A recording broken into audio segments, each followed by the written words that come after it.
जय श्री कृष्ण। भगवान कृष्ण अर्जुन को समझाते समझाते 18 अध्याय तक उन्होंने व्याख्या किया है। भागवत गीता के पहला अध्याय से मैंने शुरू किया था। आज अर्जुन उस मोड़ पर खड़ा है जहां अर्जुन को मोह हो जाती है, तरह तरह के बात करना शुरू कर देता है। अर्जुन कह रहे हैं कि हे केशव, हमें इन कुटुंबों को मारकर, अपने परिवार को मारकर हमें कोई लाभ नहीं दिख रहा है। इन सभी को मारकर संसार में हम क्या बड़ाई स्थापित कर सकते हैं?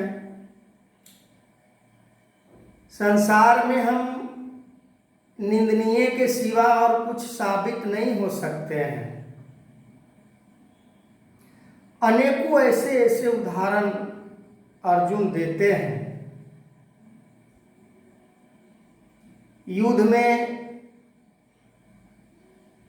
मारे जाने वाले लोग ये सब अपने ही होंगे।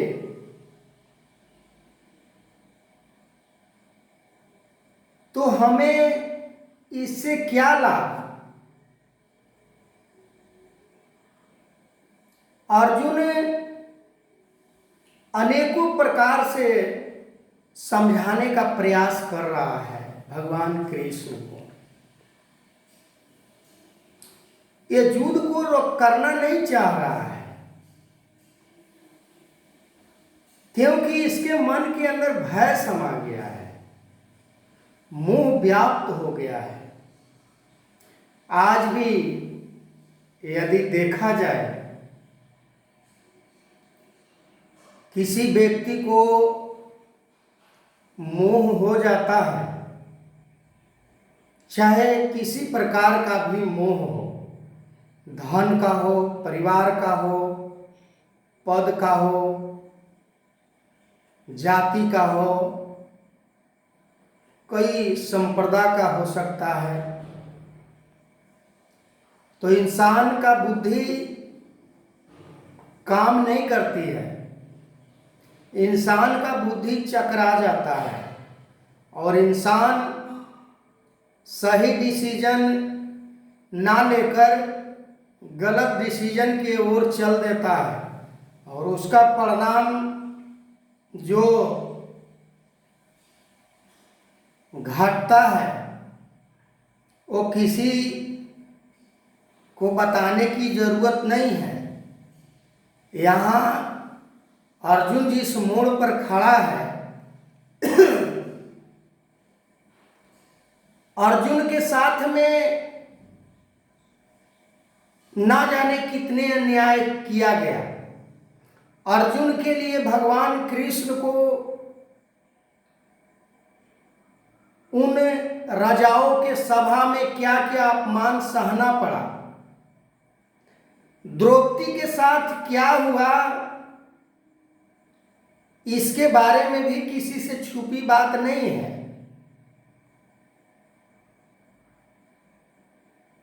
अभिमन्यु के साथ जो हुआ,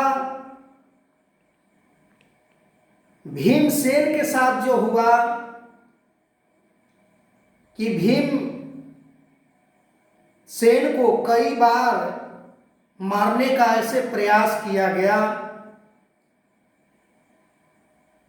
जहर पिलाकर अनेकों प्रकार से।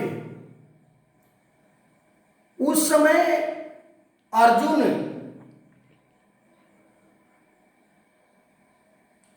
समझ नहीं रहा है कि उस समय क्या किया गया। और आज भी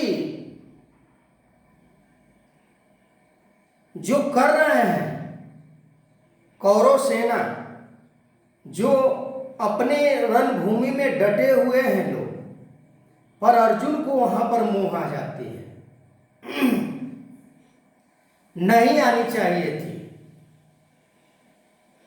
क्योंकि कुंती कही थी, माता कुंती, कि अब कौरवों को पाप सीमा से बाहर हो चुका है, अब वो लोग को वध करना ही पड़ेगा, वो लोग को मारना ही पड़ेगा, नहीं तो और ज्यादा नाश होने का संभावना हमें दिख रही है। उस बात को याद शायद अर्जुन नहीं कर रहे हैं, और आज इस मोह के जाल में फंसकर अपने आप को युद्ध करने से इनकार कर रहे हैं। और आगे मैं इस वीडियो को कंटिन्यू करूंगा। तब तक के लिए जय श्री कृष्ण।